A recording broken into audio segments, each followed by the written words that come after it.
No, antes de irnos al adelanto del tercer capítulo de la serie documental La disputa por México, hablábamos de cómo también el ciudadano presidente Andrés Manuel López Obrador hace política, como hoy, reuniéndose con no solamente el secretario de Agricultura de Estados Unidos, el embajador, claro, sino con industriales de Monterrey, de la Cámara de la Industria de la Transformación de Monterrey, y decíamos que hace política, pero que la oposición no ha entendido, no lo conoce y no quiere conocerlo. Pero justamente por eso vamos a charlar hoy en un momentito con Carlos Mendoza, quien acaba de lanzar un trabajo, un documental, Andrés Manuel para principiantes y desencantados. Yo hace rato cuando estábamos planeando y vi el tráiler del documental, dije, es que quienes más deberían ver, no solamente este documental, sino el trabajo tuyo, Carlos, deberían ser sus adversarios, para que más o menos entiendan, capten, como dicen en mi tierra, de qué se trata. Carlos Mendoza, bienvenido a los periodistas, de verdad es un privilegio, sobre todo con motivo de este documental. No, el privilegio es mío y estoy de veras muy agradecido de que me hayan invitado. Me da mucho gusto volverlos a ver y estar frente a su auditorio creciente. Muchas gracias, Carlos. No, de verdad. Oye, déjame dar un par de datos. Ustedes ahora pueden ver con libertad los periodistas en YouTube. Hemos hecho este esfuerzo, casi vamos a cumplir 3 años en general el proyecto de los periodistas y acabamos de cumplir 1 año de los periodistas aquí en Sin embargo. Pero antes, hace muy poco tiempo, hace apenas un suspiro, hacer este tipo de periodismo era muy complicado. Hacer un periodismo que viera las dos partes, todas las partes, era muy complicado. Y te enfrentabas literalmente a los poderes.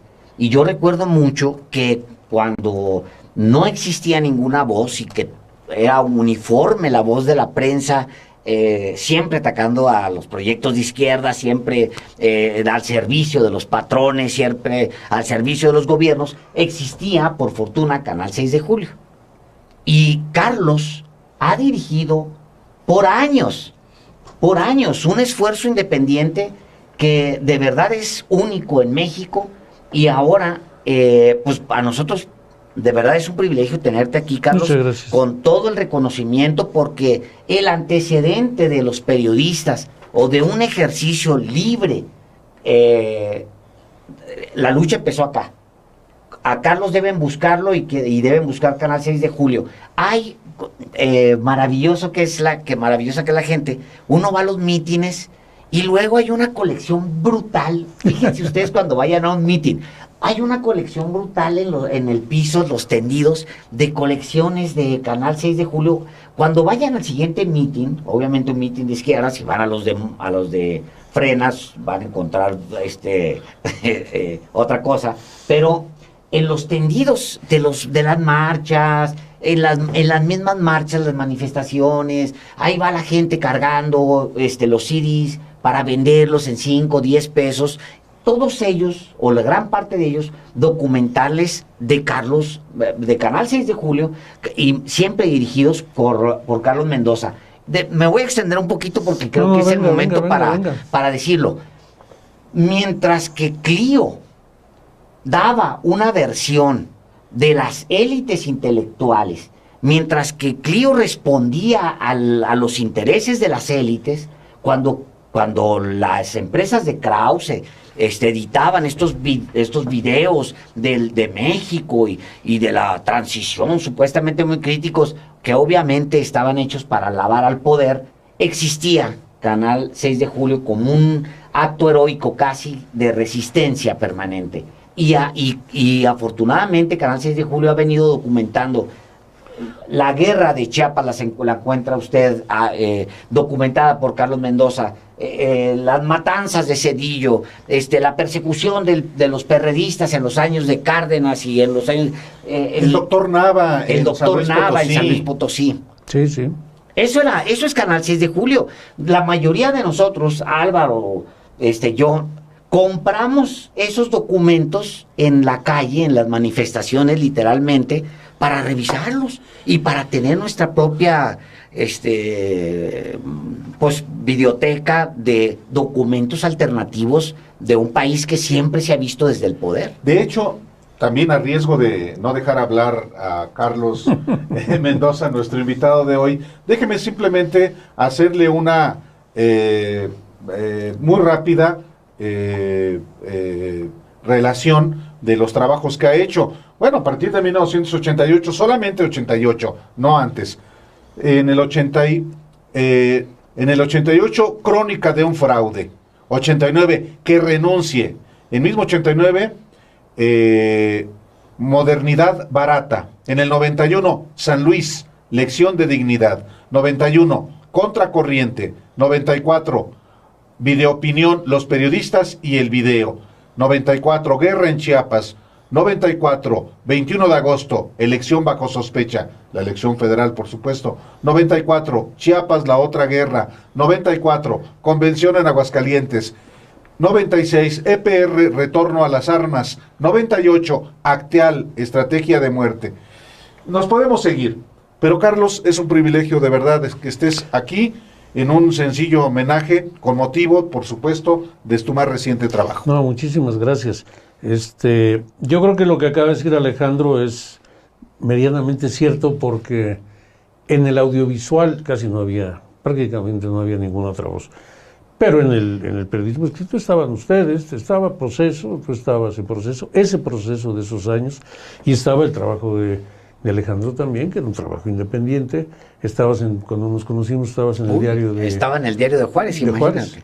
Andaba cubriendo la guerra de Chiapas. Y sí había un periodismo escaso, pero sí había un periodismo, digamos, con una línea de izquierda, pero en el audiovisual sí no, en el audiovisual éramos los únicos. Ahora hablan de nosotros como, es que te veíamos, ¿no? Como si ya nos hubiéramos retirado.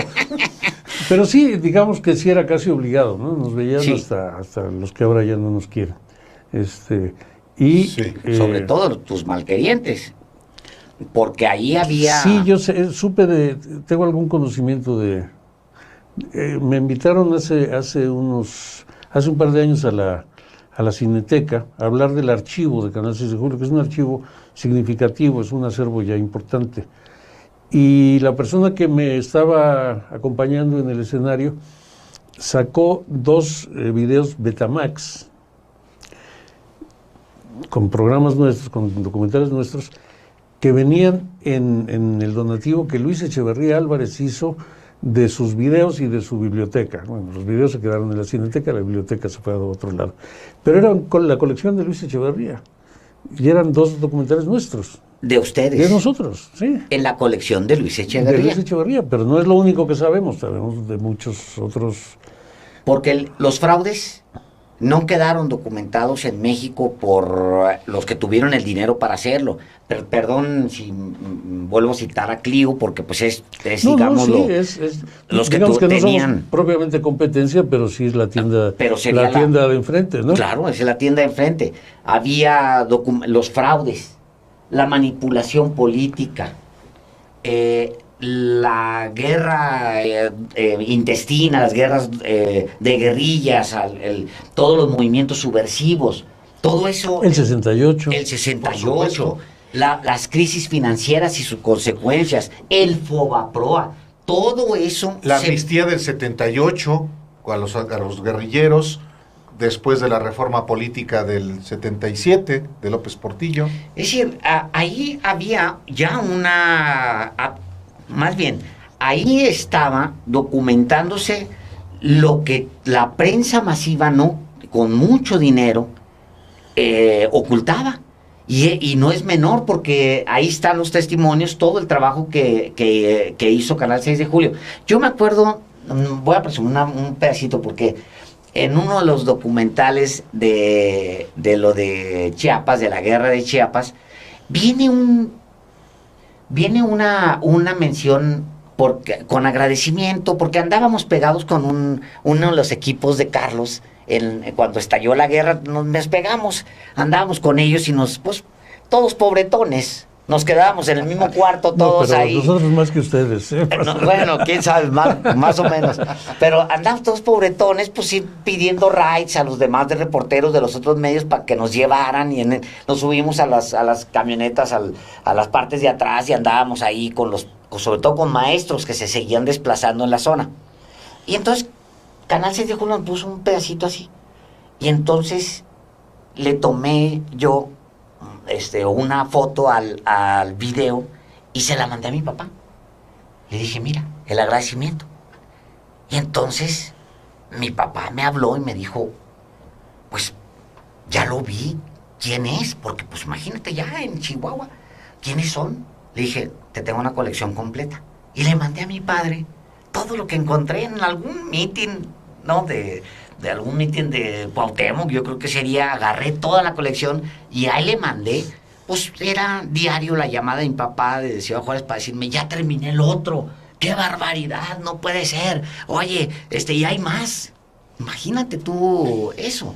Y la responsabilidad de documentar, que tenemos que agradecerle a Carlos que a pesar de todo lo que ha sucedido y lo que sucede en este país, lo haya seguido haciendo todos estos años. Y ahora presentas, Carlos, un documental, Andrés Manuel, para principiantes y para desencantados. ¿De qué se trata?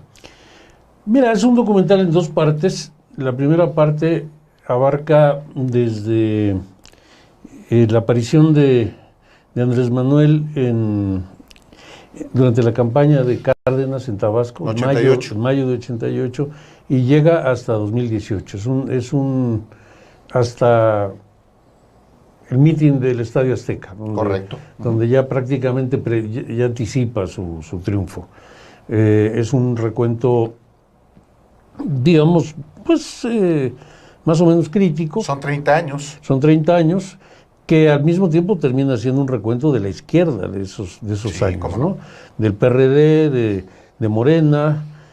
Aparece otra izquierda no electoral ahí, por ejemplo, está la irrupción del EPR, está la irrupción del EZLN, está la movilización del ESME, cuando les dan el golpe letal que les da Calderón. El calderonismo, Calderón, y están muchas más cosas, estos primeros años del PRD en el Salinato, que son heroicos, ¿no? Un partido de veras plebeyo, de veras de pobres, que se rifaron, que perdieron la vida centenares. Entonces es un recorrido, es importante en ese capítulo, el desafuero, el éxodo. Y eso es básicamente el capítulo primero, bueno, la primera parte. La segunda parte son estos 3 años. Correcto. Muy difícil ejercicio porque pasan como 500,000 cosas cada día. Sí. Entonces, pues obviamente es un recorrido un poco arbitrario. Nosotros más o menos fuimos eligiendo los temas de lo que nos parece digno de destacar y de encomiar, y también algunos temas que nos parece que hay que señalar, pues algunas cosas que nos parece que debemos criticar, porque esa es nuestra vocación, ¿no? Y bueno, eso está a punto de terminarse. Estamos esperando obviamente la elección del domingo, de la revocación del mandato, para incorporar material sobre esto, y pues con eso ya terminaríamos, ¿no? Este trabajo. Y obviamente pues habrá que moverlo, habrá que ver cómo funciona la exhibición. Se nos ha complicado todo mucho, un poco para bien y un poco para mal. ¿Por qué? A ver, porque, mira, Carlos, nos costó muchísimo abrir una distribución más o menos estable. Al principio era muy aleatorio, vendías, a veces no vendías ninguno, a veces, como nos pasó con Crónica de un fraude, inundábamos el país con ese documental. Y nos costó mucho entrar en las librerías. Las librerías se estabilizaron mucho. Entramos a raíz del zapatismo. Sí. Porque las librerías nos decían que no les interesaba. Sí. Y ellos luego nos buscaron a decir, no, pues siempre sí nos interesa. Bueno, eso no se estabilizó durante mucho tiempo. Pero los constantes cambios de la tecnología, que es muy tirana, y aguas ustedes porque uno ya se acostumbra a un modo y ya te lo cambiaron, ¿no? Sí, por supuesto. Eso nos saca de las librerías. En las librerías empieza a haber políticas, pues no sé, las políticas que están en boga, ¿no? Que son darwinianas, ¿no? Van permitiendo que sobrevivan las grandes editoriales, las grandes empresas, los que aguantan ese trote que ellos te imponen. Cada vez nos cargaban más gastos a nosotros, la distribución, las devoluciones, etcétera, etcétera, etcétera, hasta que prácticamente se ha cerrado. Solo tenemos distribución, me parece que en el Fondo de Cultura Económica, en Educal, y poquitito más. Y entonces entramos a esta cosa del Internet, que en México ha tenido muchos problemas, porque al principio la gente no confiaba en hacer operaciones, por ejemplo, como es ahora, que ya es más o menos habitual. El estreno que hicimos el domingo ya fue por una de estas plataformas que vendes boletos, a una hora se exhibe, es muy razonable, está muy bien. Vamos a ver cuánto dura esto, ¿no? Pero te tienes que ir adaptando a cada cambio tecnológico que hay, y también te tienes que ir adaptando a cada cambio tecnológico en términos de la producción. Con el archivo hemos sufrido mucho porque pues, nos han cambiado de formato como 5 o 6 veces, ¿no? Y hay unos formatos que no sirven prácticamente para tener el material protegido, seguro. Sí. Entonces, cada cambio nosotros no hemos hecho cada cambio, pero cada cambio supone un problema y supone un gasto muy grande y supone pues una inestabilidad en eso, ¿no? Ahora, ¿dónde se puede ver? Y es importante que se lo compartas, nos lo compartas a todo el auditorio para justamente ver el documental. ¿Cómo lo podemos ver? Mira, la siguiente proyección va a ser el domingo 24 de Ajá, sí. a través de esta plataforma de NIRMI a las 8 de la noche. NIRMI, 8 de las 8. Es de paga. No, pero está bien. No, sí. Nosotros hemos subido muchos documentales a la red completamente a fondo perdido, ¿no? Gratis, sí. Pero ahora sí necesitamos recuperar. Es que alguien escribió en uno de estos chats, oye, pero es que cobran. Pues sí, es que se come y se vive. Pues sí. Oye, Carlos, ¿cuánto se cobra o sea, uno puede rentarlo para toda la familia? Sí, es razonable porque son 150 pesos. 150 pesos. Nosotros estamos poniendo esa tarifa. Hay proyecciones por esos canales que son bastante más caras. Ajá. Y puede haber viendo las 3 personas, 4, 5, alguna persona sola, ¿no? Sí. Pero es razonable. Es una muy buena idea en familia y además van a apoyar un proyecto netamente alternativo, es único en México. Ahora, uno puede conseguir, por ejemplo, a mí me interesaría mucho volver a revisar todo el fraude del 88, por ejemplo, ¿no? O revisar todo el trabajo que hicieron ustedes sobre el zapatismo, o los trabajos así muy, muy puntuales, porque hay aquí gente que de repente nos dice, oigan, deberían ya sentarse y hacer algo muy puntual sobre FOBAPROA, por ejemplo, que son temas que ustedes han tocado profundamente. ¿Dónde podemos nosotros, como audiencia, comprar un documental de Canal 6 de Julio sobre FOBAPROA o sobre...? Está la página del Canal 6 de Julio, www.canal6 con número, 6dejulio.com. Ahí podemos... digamos, hacer descargas a través de pagos así, de depósitos. Y también tenemos pues una cantidad todavía relativamente grande de títulos que se han ido quedando, ¿no? De estos, que todavía hay mucha gente que usa el DVD y que todavía tenemos bastantes. Entonces, ese es el camino. Hay muchos trabajos que nosotros no subimos, pero que están en YouTube. Y luego andamos batallando para bajarlos, pero casi te tendrías que dedicar a eso todo el día, Sí. porque los bajas, los vuelven a subir, luego a los que se los bajan dicen, ¿y tú por qué lo bajas? ¿A poco tú eres el dueño? No, pues ¿a poco no? Pero Oye, a ver, www.canal Canal 6 con número. porque a veces usamos el 6 con letra, de julio.com. Ahora, este primer capítulo del documental Andrés Manuel para principiantes y desencantados, a mí me parece que es un material que debe ser visto, porque hay gente que simpatiza con Andrés Manuel y que no simpatiza con él desde hace tanto tiempo y que desconoce, y conviene que conozca, materiales que solamente tú y el Canal 6 de Julio tienen. Sí, Es una puede mirada ser. retrospectiva de 30 años, 3 décadas de López Obrador que llegó a la presidencia de la República, que para mucha gente que, digamos, relativamente se incorporó, lo conoció a partir del 2018, le va a resultar hasta sorprendente en muchos sentidos. Sí.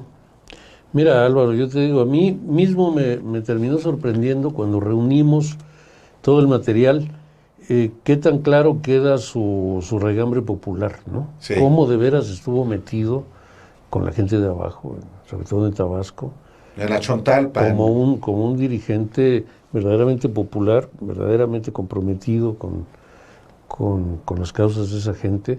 Es algo que a mí me sorprendió qué tan claro queda, ¿no? en el documental y en la trayectoria del presidente, ¿no?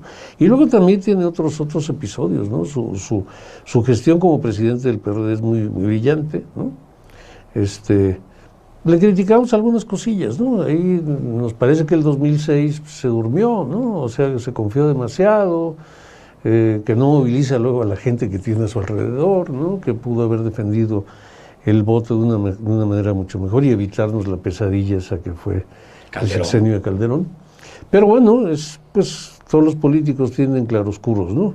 Y más o menos lo señalamos, ¿no? Yo escuché o leí a Jesús Ramírez Cuevas en sus redes. Él es quien anuncia que el vocero del presidente, o más bien el de comunicación social del presidente, es el primero que dice, se va a estrenar y lo anuncia en sus redes sociales. Es decir, pues es un documento, digamos, que apela a la historia, a detallar, a narrar a un personaje que, como todos, tiene claroscuros, que tiene incluso decisiones que cualquier otro habría dicho, híjole, no, por favor, no te subas no hagas esto, muchos habrían dicho cualquier cosa, y otras cosas que dices, ay, hijo de la fregada, lo dijo hace 10 años, o lo dijo hace 20, que iba a pasar, y ahí está el tema. Sí. Para quienes son fans del presidente y para quienes no lo son, es el documental. Sí, yo creo que a los fans les sirve para que se les quite un poco, porque no hay que ser tan acrítico.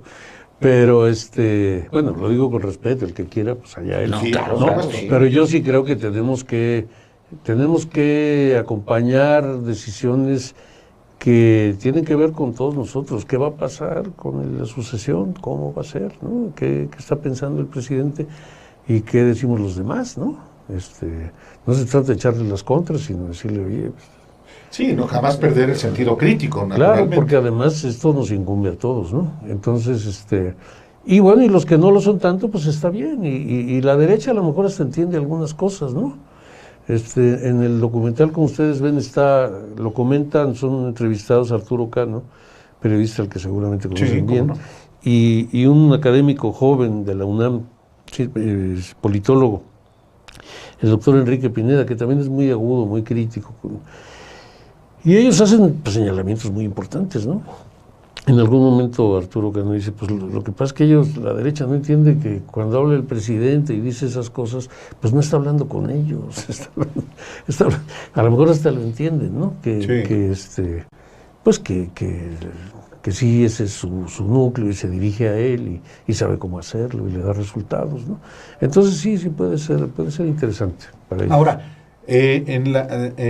Tú has platicado muchas veces con Andrés Manuel López Obrador en estos 30 años. Sí, fuimos muy cercanos hace unos años, muy, muy, muy cercanos, digamos como hasta el desafuero por ahí, ¿no? Luego ya, pues yo me agarré por otro lado y he hablado, no mucho con él, pero sí ha habido... Claro. algún contacto. ¿Y cuánto hace que no hablas con él? Desde entonces, desde el asunto Yo con del él... desafuero, pero para este nuevo para el segundo capítulo ya no. No hablamos con él para nada. Yo hablé con él, tuve una llamada telefónica a principios de 2018 para una cosa muy concreta. He tenido un par de... Estaba empezando la campaña del 2018, en 2000, sí, exacto. por ahí. Y he tenido un par de comunicaciones con Jesús, así muy, muy, muy cordiales, pero no quisimos, digamos, mandarle mensajes ni nada. Yo creo que para él va a ser de mucho interés verlo, ver el trabajo, porque hay materiales que estoy seguro que él ya no recuerda, que había una cámara ahí cuando él estaba visitando esas comunidades. Había ranchitos ahí de 50 personas, de 30 personas. Ya lo acompañamos en algunas de esas visitas. Los plantones de pescadores y campesinos de Tabasco en el Zócalo, cosas así, ¿no? Que ya nosotros mismos ya ni recordábamos bien que ahí los tuviéramos, ¿no?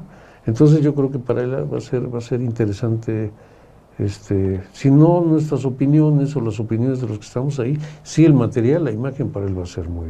El éxodo, que también... El éxodo del para él es 91 muy y el éxodo del significativo. 94, después de la elección también del 94. Ese fíjate que no lo tengo registrado. Eso no. Porque fue diferente, ya no fue la caminata desde allá, pero la caminata la acompañamos. A mí me 91, tocó claro. caminar bueno, no todo, pero caminar una buena parte de Tlaxcala. Con él. Sí, con él. Bueno, con nosotros grabando, pero sí acompañándonos. Claro. Nos tocó recibir el Año Nuevo en un pueblo de Tlaxcala que se llama Contla de Juancuamatzin, que ahí fue donde llegó el ingeniero Cárdenas y hicieron un evento ahí para celebrar el Año Nuevo.